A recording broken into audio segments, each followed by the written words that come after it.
आज किचन में बनने वाला है एक फ्रेश, टेस्टी और रिच होममेड टमाटो सॉस जो मार्केट वाली सॉस से ज़्यादा डिलीशियस और हेल्दी होता है। इस रेसिपी में ना कोई प्रिजर्वेटिव है और ना ही कोई आर्टिफिशियल कलर, सिर्फ नेचुरल इंग्रेडिएंट और नेचुरल ही टेस्ट। तो चलिए इसे बनाना शुरू करते हैं। यहाँ इसके लिए सबसे पहले मैंने लाल लाल पके हुए टमाटर ले लिए हैं, जिन्हें हमें इसी तरह से रफली चॉप करना है। जो ये ऊपर का हिस्सा है इसे काट के अलग कर देंगे। और इस तरह से एक टमाटर में मैंने 4 पीसेस में काट लिया है। बहुत ज़्यादा छोटा नहीं करेंगे इन्हें हम, क्योंकि हमें ये बाद में पीसने हैं, तो इसलिए बहुत ज़्यादा छोटा करने का कोई फ़ायदा नहीं है।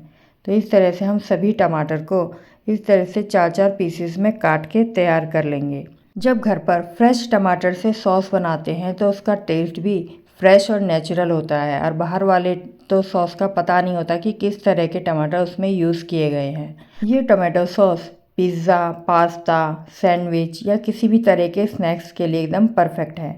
अब ये हमारे सारे टमाटर कट चुके हैं।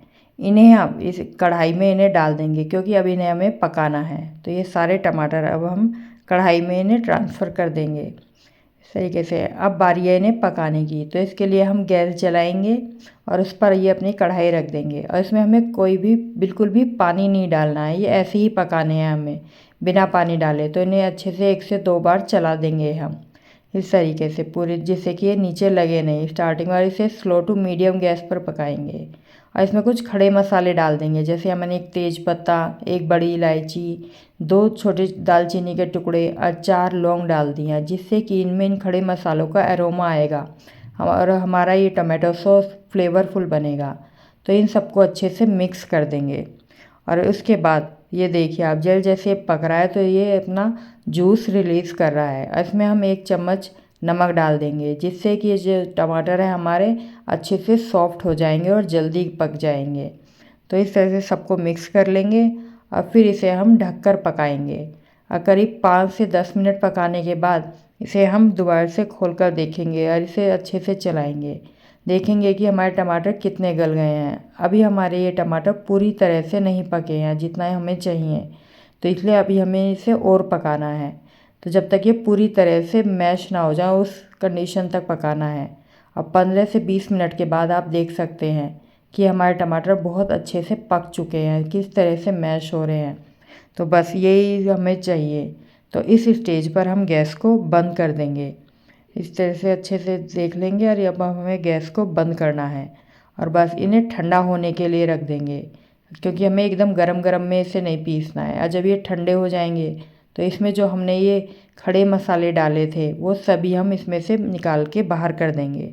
और वैसे अगर कुछ रह भी जाएगा तो वो कोई नहीं है, क्योंकि हमें इसे पीसना है और उसके बाद इसे छानना है, तो उसका भी कोई वो नहीं है कि अगर कोई रह गया है तो। लेकिन अगर जो जो दिख रहा है उसे हम सबको निकाल के बाहर कर देंगे। इन सभी खड़े मसालों का जो भी इसमें सुगंध थी या जो कुछ भी इनका फ्लेवर था वो सभी इस टमाटो के मिक्सचर में आ चुका है। अब बारी है इसे पीसने की। तो इन सभी को हम एक मिक्सचर जार में डाल देंगे और इसको हमें बहुत अच्छे से पीस लेना है। बिल्कुल एक स्मूथ सा टेक्सचर में इसे कन्वर्ट कर देंगे, बहुत अच्छे से पीस लेंगे। आप देख सकते हैं कि हमारी ये टमाटो प्यूरी अच्छे से बन चुकी है। अब इस टमाटो प्यूरी को जिस कढ़ाई में हमने इसे पकाया था उसी कढ़ाई में हम वापस इसे छान लेंगे, जिससे कि इसमें जो भी बीज हैं या इसकी स्किन है वो सभी ऊपर रह जाएगी, क्योंकि हमें एकदम से स्मूथ टेक्सचर चाहिए अपने सॉस के लिए। तो इसे अच्छे से छान लेंगे और ये जो ऊपर बच जाता है इसे आप किसी भी अपनी सब्जी या दाल में यूज़ कर सकते हैं। और ये देखिए एकदम से स्मूथ टेक्सचर आ चुका है। अब इसमें हम डालेंगे टेस्ट के अकॉर्डिंग नमक। हम पहले भी नमक डाल चुके हैं, तो 1 चम्मच नमक हमने फिर डाला है। आधा चम्मच काला नमक और 1.5 चम्मच कश्मीरी लाल मिर्च डाल दी है और आधा चम्मच इसमें काली मिर्च डाली है। अब इन सभी को हम अच्छे से मिक्स कर लेंगे और इसे पका लेंगे। इसके बाद यहाँ आधे से थोड़ी सी कम इसमें चीनी डाल दी है, इसको भी अच्छे से मिक्स करेंगे। और फिर इसके बाद यहाँ मैंने सिरका डाला है, 3 बड़े चम्मच इसमें सिरका डाल दिया है और इन सभी को डाल के अच्छे से मिक्स कर लेंगे।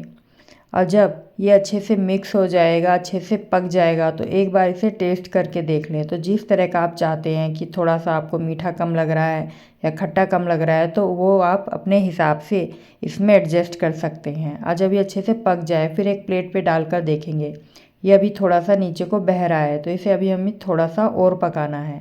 अब बस 2-4 मिनट इसे और पकाएंगे और फिर इसे चेक करेंगे इस तरह से डालकर।